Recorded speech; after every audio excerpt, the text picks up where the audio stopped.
Welcome everybody to Beyond the Curve Day 1. My name is John Shier, and obviously with Sophos, as you can see on the screen and on my shirt. What we're going to talk about today is 5 signs you're about to be attacked. It sounds a little melodramatic, but this comes from research that's been done by our rapid response team, which are the people that you call when you're under active attack, when there's something going wrong in your environment and you need to be sorted out. These people will jump on a call with you and start looking through your network and basically block out the attackers, clean up any remaining threats that are in your environment, and then help you get back to what was hopefully normal before the attack occurred. And these 5 key indicators are consistent with an imminent attack. So in a lot of the cases that they've investigated, that these 5 key indicators just keep coming back over and over and over again. And over the course of the presentation, because we're talking about what does the threat landscape look like today, we'll talk about a little bit how some different threat groups operate, the tools that they're using, and some of their evolving tactics. And then at the end, we'll talk a little bit about how to prepare for some of these attacks and maybe even some defense that can be used. So a little bit about who I am, what my role is at Sophos is I work in the office of the CTO, and I do security research. Now that's a pretty broad term because we do have groups that do all sorts of research. There's groups that like Sophos Labs that do more purposeful threat research, looking to provide protection for our products. We've got the Sophos AI group. I mentioned the rapid response team, which generates a lot of interesting indicators of compromise and discovers new techniques and tactics. We've got our group that works on the anti-exploit team and the CryptoGuard, the anti-ransomware team. And all these groups come together with all of their research, and I kind of sit at the nexus of all that and try to analyze what we're seeing, as well as look at what the industry at large is doing and try to sort of coalesce that into some advice and some good practices that people can follow, some defender guidance, if you will, that people can follow in order to stay safe and secure. So to do that, I travel quite extensively, or at least I used to. Back in the old days, this was me in Brazil in October 2019. Now, with the pandemic, things look a little bit different, although I assure you today I am wearing pants. But we're doing this all through Zoom these days, so I can't be there with you. I wish I was, but let's move on. So I'm going to talk about some bad actors out there that are on the, sorry, wrong presentation. Okay. These bad actors, let's talk about sort of the 3 different groups that we have out there today. You've got nations from left to right. You've got nation state actors. You've got the more, specialized APT, organized crime type, well-resourced actors as well. And then you've got the script kiddies on the far right. With the nation state groups, you've got, the common suspects, right? North Korea, Iran, Russia. North Korea, they need money because of pressure from sanctions. So a lot of what they do is attacking cryptocurrency exchanges. They were responsible for the Sony breach, and then more recently WannaCry. But a lot of that has to do with just getting money into the country. Iran is very common for using civilian hackers or civilian people that are working within the cybersecurity space to militarize them. So they use them against a lot of different targets that are also sort of trying to pursue an agenda and are supporting some of the quasi-foreign policy initiatives of the Iranian government. Russia seems these days to be really a lot about disruption from a nation state standpoint. The organized crime side is a bit different.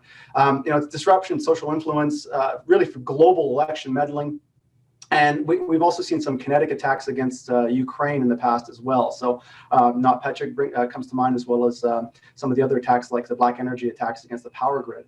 China is very much in supply chain compromise, IP theft, as they've been doing for a long time. And they rely a lot on just living off the land and common techniques that other organized crime groups do as well.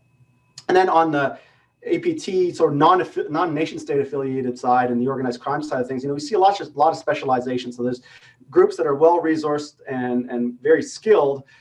They take this approach of basically having this kind of community of ne'er-do-wells, of criminals that are able to come together to hack us, to hack the West, to hack companies. They are initial access brokers, they're translators, they're money launderers, they're programmers, they're tech support people, all doing their part in a bid to support the effort of financial gain, of making money. And that's really where these ransomware crews operate. Some of them do a lot of that stuff themselves, but there's a lot of outsourcing and partnerships that occur as well between these groups. And then finally, let's not forget again the script kiddies, which they've been around for a long time. They can continue to be around. And they're just into the DDoS stressing. They're into all sorts of other low-level, easy to get into, low-skilled crimes. Thinking things like ransomware as a service is an easy one for them to get into, because they don't have to do any of the work really of the hard work of actually creating the malware. They just pay somebody for access and then off they go. And the TTPs, the techniques, tactics, and the tools, tactics, and procedures that these nation states and often these organized crime groups operate under, they also flow downhill. And so the nation states will do something, the higher skilled attackers will notice, they'll start to operate that way, and then eventually it filters down to the lower skilled script kiddies. But what we've also seen recently is that the nation states are very happy operating, hiding in the noise.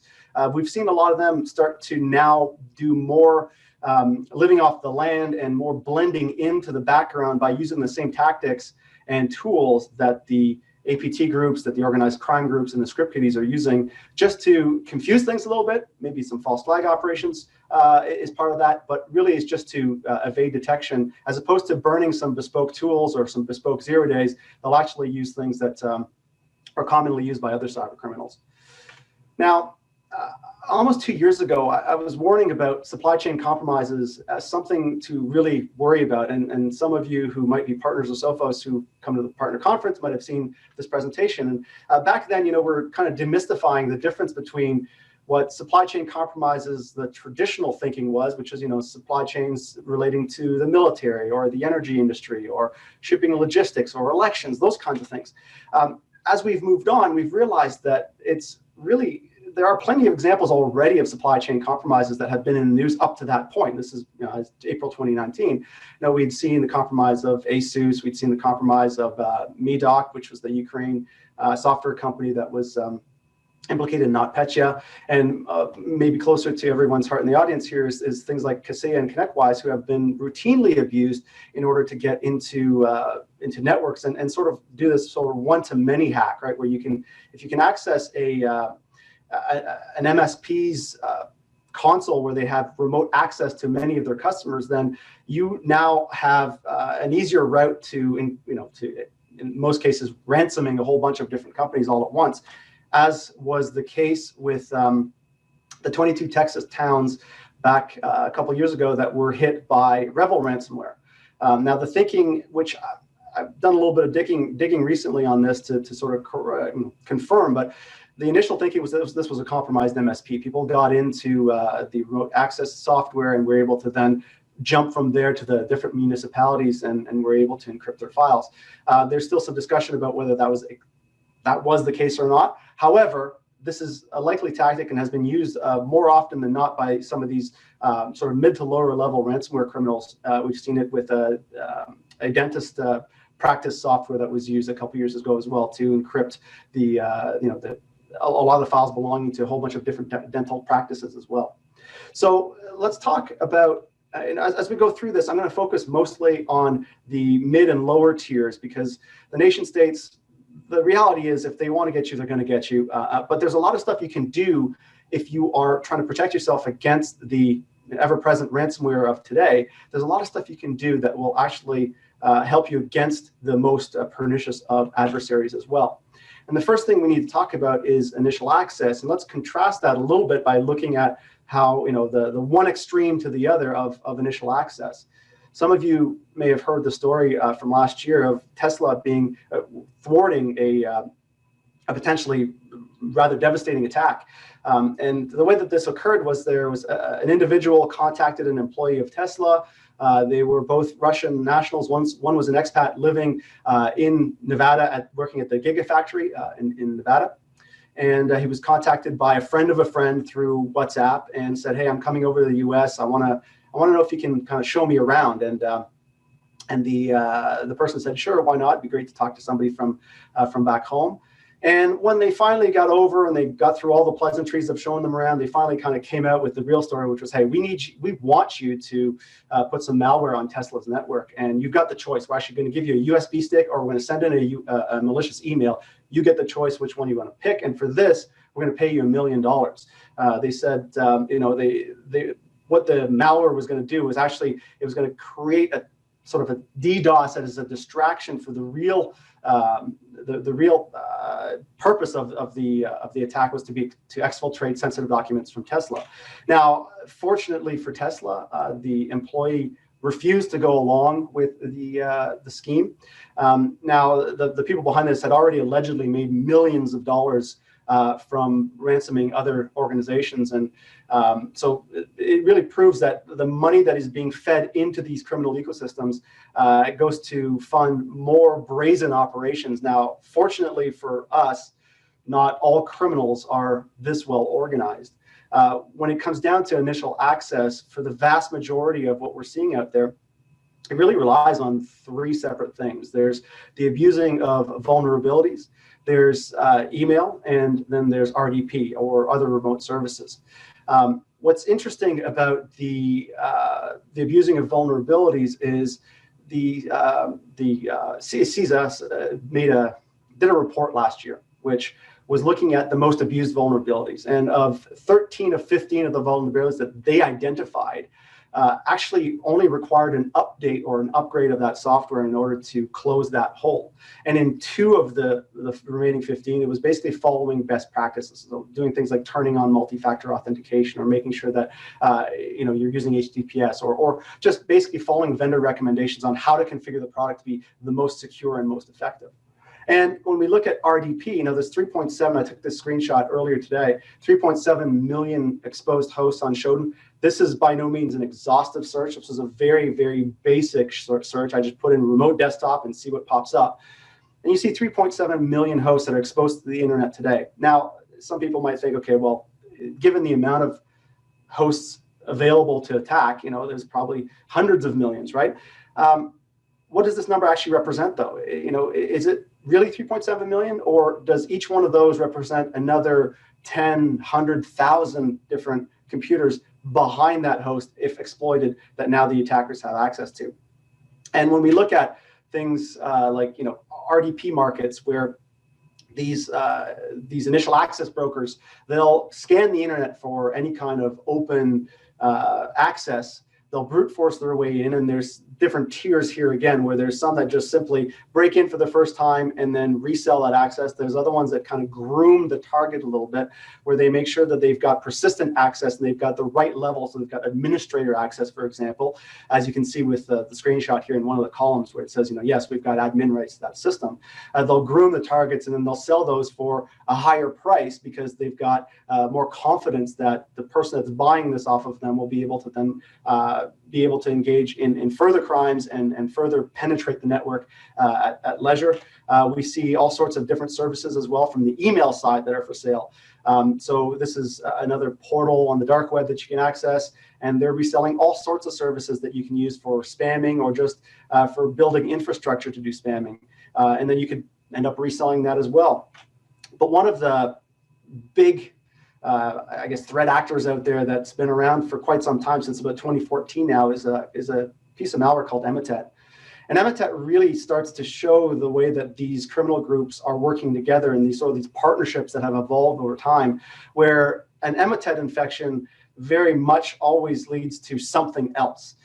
So in many of the cases that we've investigated, we see Emotet, which leads to a trick bot, a banking Trojan, which then would lead to Riot, or we've seen Emotet, which would lead to Dridex, which would lead to BitPaymer. And so what Emotet does is they're a botnet. They get on a computer, they basically grow their botnet, and they start to segment and sell off portions of that botnet to some of their partners. And so if TrickBot comes along and says, okay, I need access to 100,000 hosts, for example, then they'll buy that access off of Emotet, put their banking Trojan on the computer, harvest credentials, harvest financial credentials, anything else that they need to perpetrate financial crime, and then they'll sell some of that access over to the Riot ransomware group so that they can further exploit that victim that already been victimized, but further exploit that computer for ransomware's benefit. And we've seen these very tight-knit ties. And you can think of Emotet as, we call them droppers, loaders, downloaders. But the thing about Emotet is it is like Bureau Loader, like Bazaar Loader, like some of the other ones out there. It is sort of the precursor or an early warning signal that something is going wrong in your network.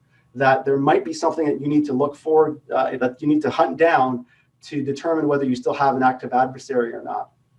And as far as the data breach investigation report from this year was concerned, and from some of the work that we've done, email is still the #1 vector. So this is really, the tip of the iceberg when it comes to how crimes get or how infections start on a network, and how crimes get committed against companies. Now, the pandemic brought a whole new dimension to the threat landscape and to cybersecurity this year. We've seen a lot of scams, as you can see here on the screen, and they're just basically rehashing of old scams. The sextortions are going to be, I'm going to infect you. The Viagra spams, we're now pushing hydroxychloroquine. What was the Australian firefighter relief, or some of the AIDS scams turned into World Health Organization relief scams, and these started in about mid-April. And what's also happened, what we also saw around the same time, is we started seeing TrickBot campaigns starting in early March, and targeting the Italian citizens with some malware as well, trying to get their banking Trojan on those computers. And what's interesting is, as it was about 17 March 2020, where there was about 2,500 deaths and 31,000 confirmed cases in Italy. And in earlier March, like around March 4th, we started seeing this TrickBot campaign. So it's very much modeling the real world spread of the pandemic. And as this pandemic spread globally, the TrickBot campaign started to spread in other countries as well. And then not only were there scams, but and some of these TrickBot campaigns, but we've also seen other actors, like the Iranians started targeting the exploits that were the vulnerabilities that were released for the Pulse Secure VPN, the Citrix VPNs, and some of the other ones that were released this year. They started exploiting those vulnerabilities during the pandemic in order to get credentials and web shells into a bunch of different companies of interest and a bunch of targets. So this is sort of the quick and dirty of where we're sitting with the threat landscape today. But let's get to the meat of the presentation, which is the 5 signs you're about to be attacked. And like I said, these signs are things that we've noticed consistently through engagements working with victims of mostly ransomware, that as we go back through time and look at the event logs and look at all the other artifacts that have been left behind, these are very much signposts that point to an imminent attack down the road. And the first sign that something might be amiss in your network is a network scanner, and especially one that exists on a server. So attackers, when they typically start by gaining access to at least one machine where they start to search for information. So let's say they bought some access off an initial access broker, and they now have access to that one machine. If it's been groomed, they might be able to laterally move to other machines. But what they want to find out is they want to find out what the current environment looks like. So am I on a Windows, Mac machine? Am I on, on what domain network? Probably, what company am I on, right? And what kind of admin rights and what kind of network access does that computer have? And next, what they might want to know is figure out how do I get further access? And one of the ways to do that is to throw an IP scanner onto that box. And we've seen things like angry IP scanners, advanced port scanners, Nmap, all sorts of different scanners that have been put on these servers. And if you do see something like that, it's time to question the admin staff and say, hey, did one of you guys put the scanner on the server? And if not, it's time to investigate, because a network scanner that is on a server is usually a sign that something is not right in the network. And these network scanners have been found among the repository of tools that have been used by NetWalker and Darmo Ransomware, among others. The second sign is tools for disabling antivirus software. So once attackers have those admin rights, they'll often try to disable security, because that's obviously the one thing, or one of the things that can stop them in the tracks. And so they'll actually use things like Process Hiker or IOBIT uninstaller or PC Hunter, or a whole bunch of a variety of different software to be able to try to remove the security software off that machine. And these are commercial tools that are legitimate, but are in the wrong hands, can be used for great damage. And so, if you're a security admin and you see one of these tools pop up in your console for, if you're using things like application control, or you just see one of these tools pop up, you need to question why they've suddenly appeared and what they're doing on these machines.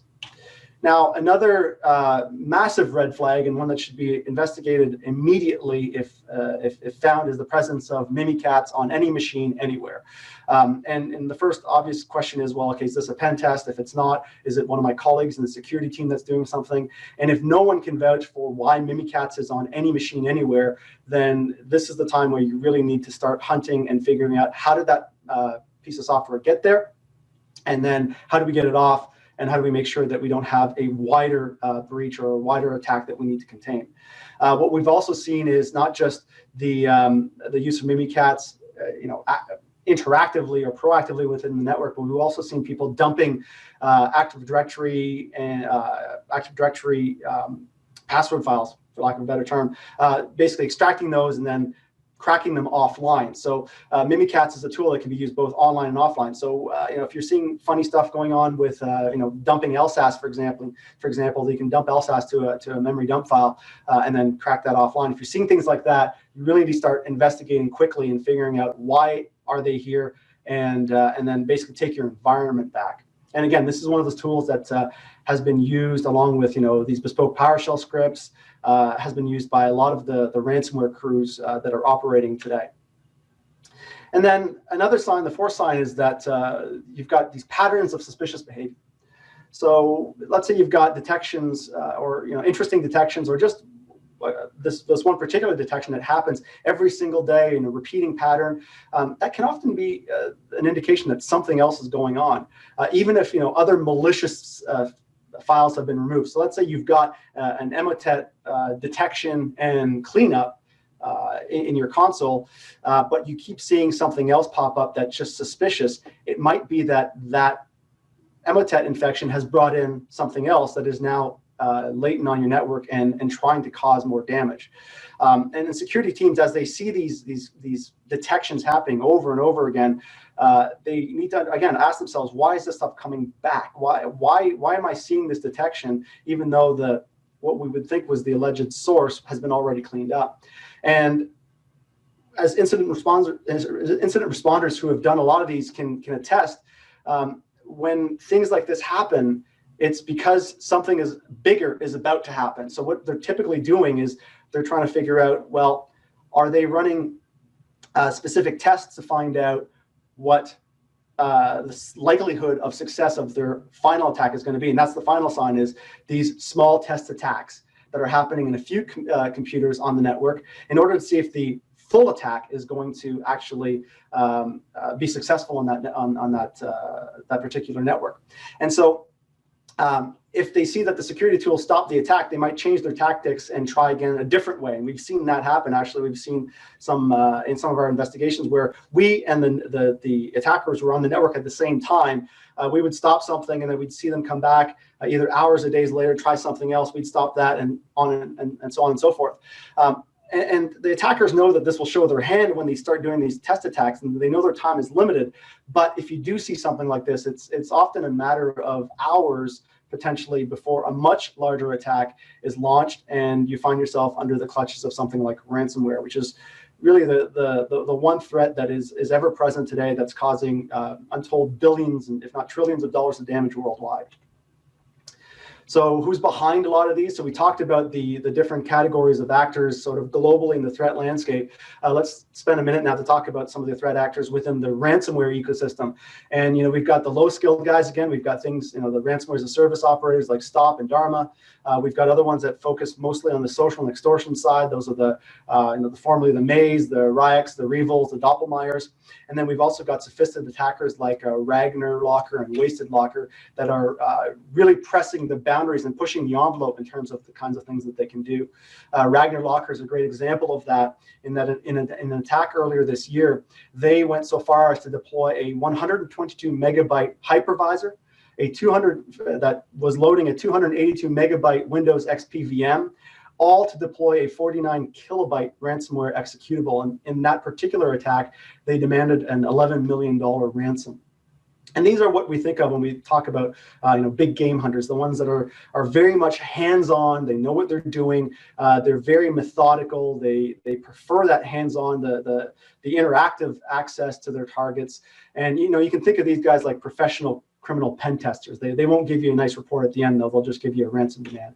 And groups like NetWalker, they use a blend of legitimate publicly available software, like things like TeamViewer and customized files from GitHub and bespoke PowerShell scripts in these manual attack. And they've hit a diversity of targets from US, Australia, Western Europe, and they prefer large organizations over individuals. And groups like this have not stopped hitting healthcare providers, especially during a pandemic, which is pretty egregious and pretty repugnant. But these criminals, they orchestrate these very well-designed manual attacks. They infiltrate thoroughly and recon the victim systems, and then they disable their security software before their final attack. So these guys rely less on self-made tools and more on living off the land. But they are a very, very prominent example of a well-capable and well-resourced actor. On the other end of the spectrum, we find things like ransomware as a service operators like Dharma here, and groups like Dharma, which was formerly known as Crisis. They'll sell their ransomware infiltration toolkit to anybody who's got some Bitcoin burning a hole in their pocket. And because of their availability, they've actually become quite central to the criminal ecosystem as well, based on their sort of syndication business model. They offer technical expertise and support. They operate the back-end systems and the payment systems and the support systems as well that support these ransomware attacks for their affiliates, who are very often entry-level cyber criminals that pay for the use of the ransomware, carry out the attacks themselves using a standard toolkit. And this is like paint by numbers here. This toolkit is dead simple. It's just basically a collection of PowerShell scripts that call other tools into play. What we see here on the screen is the option 4 that launches Mimikatz. If you click on option 52, that will launch a PowerShell command window. Option 32 launches the RDP client on the compromised machine. And where they get some of these stolen credentials are from those previous actors, those initial access brokers that I showed you earlier, where they can get these credentials and then use them in some of these attacks. As far as our research has shown, RDP attacks are the root cause of 85% of these Dharma attacks. And basically in December of 2019, when the average ransomware was around 191,000, the average Dharma ransom was only about 8,000. And this is in part because the targets that Dharma goes after are smaller, medium businesses. And because of that, they're able to collect more affiliates, and it's really because of the volume that these guys do that they're able to make money. And then somewhere in the middle, and what we've seen with the social extortion guys, is the idea that I don't need to encrypt everything, I just need to steal your data and hold you to ransom. And that was really one of the tactics that was employed by the Maze ransomware group, now we think called Egregor after their retirement from the scene. But we're seeing a lot of this happening, especially after that Johannesburg extortion that we saw earlier in 2019. And the ransomware payments just keep growing and growing and growing. The largest one to date that I know of that I've been able to find was $34 million, and they don't show any sign of abating anytime soon, unless we stop paying these guys. So let's quickly close out here with some notes on how to defend against some of these things. And the first one I want to talk about is zero trust. This is the idea, if you're not familiar, it's the idea of securing the user instead of the perimeter. In the old perimeter model, all you had to do was breach the perimeter. Once you were in, it's winner take all. Whereas the zero trust model is a bit more contextual, and what it does is it lends itself really well to remote working. So there's a lot more context about who's the user, where are they, what applications are they using, how are they coming in, is it VPN, is it direct access, what are they doing? All these things, these contextual indicators go into making decisions about what to do. And it really can help, again, as I said, with this remote working scenario that we're all working under today.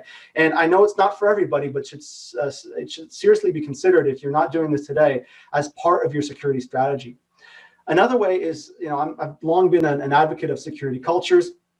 And everybody from the loading dock to the CEO to everybody in between needs to make sure that they're doing their bit to make sure that the company is secure and is behaving accordingly. And you probably already do pen testing, but do you test your human sensors? That's why phishing test measurements are really important, and tabletop exercises are very important as well. And as we move down the line of from people to technology, this is where you want to prevent first. So you want to have prevention technologies, but you also need to have the security maturity to be able to detect and hunt things like Mimikatz that might be on your network. When did it get there? How did it get there? What other machines are available?